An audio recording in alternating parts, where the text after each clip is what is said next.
Picture this. It's 2 a.m. in Tokyo. The streets are quiet. The trains have stopped running.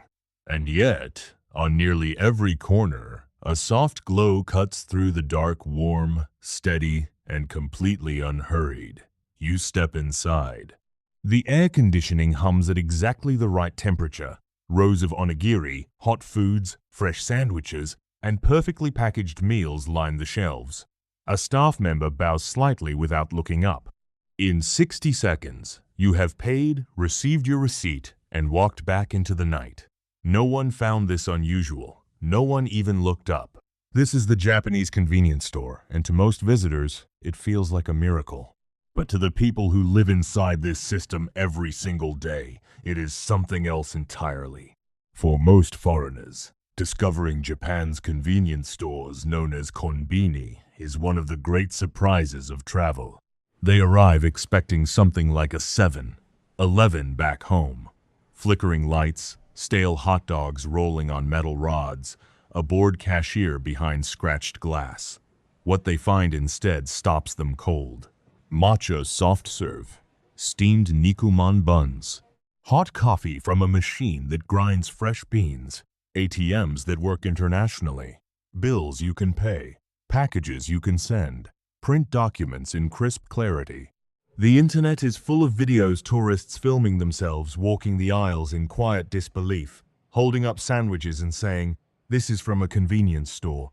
The konbini has become, for the global imagination, a symbol of everything Japan does better.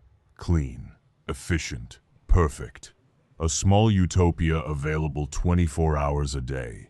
But ask a Japanese person in their 30s or 40s what they truly feel about the konbini, and the answer is rarely the one tourists expect. There is a pause, a small exhale. It's convenient, they might say. And then, almost quietly, something else surfaces. It is too convenient, perhaps. It is the place you go when you have no time to cook, which is most nights. It is the place you eat dinner standing over a sink, alone, reheating something in a plastic container. It is the place you buy a birthday cake at midnight because you forgot. For many Japanese people, the konbini is not a wonder. It is a mirror reflecting back the shape of a life that has very little margin in it. To understand what the konbini really is, you have to understand how it came to exist. The first 7-Eleven in Japan opened in 1,974 inches Kodo Ward, Tokyo, a licensed operation that would quickly evolve far beyond its American parent. Japan's version was shaped by specific pressures, rapid urbanization, shrinking family sizes, and a workforce that was increasingly single, mobile, and time-poor. Through the 1980s and 1990s, the konbini expanded at a pace that matched Japan's economic acceleration. By the 2000s, there were more than 50,000 locations across the country. The model was built not around abundance, but around precision. Every product placement, every shelf temperature, every delivery schedule was engineered to eliminate waste and maximize what the industry calls teine nasabisu, attentive, careful service. The konbini did not borrow from convenience culture. It reinvented it entirely. What visitors see is a clean store with good food. What they don't see is one of the most sophisticated supply chain systems ever built. Each major konbini chain, 11 Japan, Family Mart, Lawson operates its own dedicated logistics network with distribution centers that run 24 hours a day. Products are delivered to stores not once, but up to 3 times daily.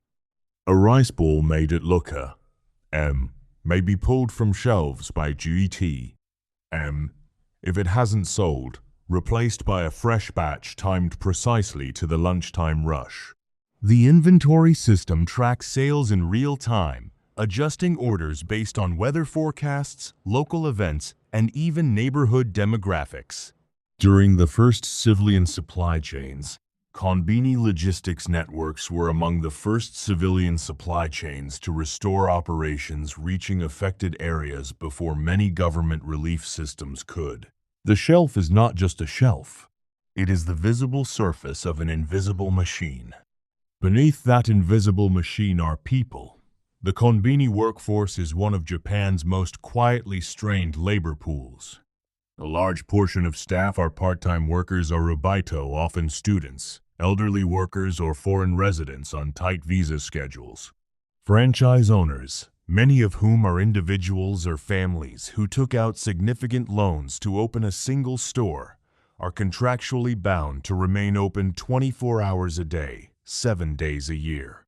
In recent years, a small number of franchise owners have made headlines by refusing to comply posting signs on their doors announcing reduced hours, accepting the financial penalties rather than continue running on empty.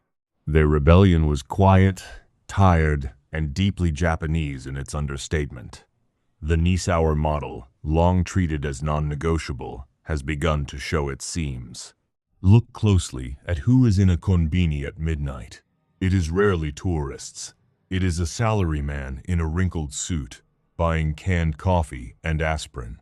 It is an elderly man, living alone, who comes in every evening not because he needs something specific, but because the staff greet him by name.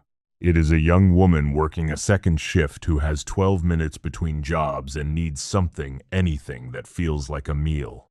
Japan's population is aging faster than almost any nation on Earth. By 2025, more than 30% of the population was over 65. The nuclear family has fractured. Single-person households now represent the most common household type in Japan's major cities. The konbini did not create this solitude, but it has quietly built itself around it, offering warmth, light, and a human voice at whatever hour the loneliness arrives.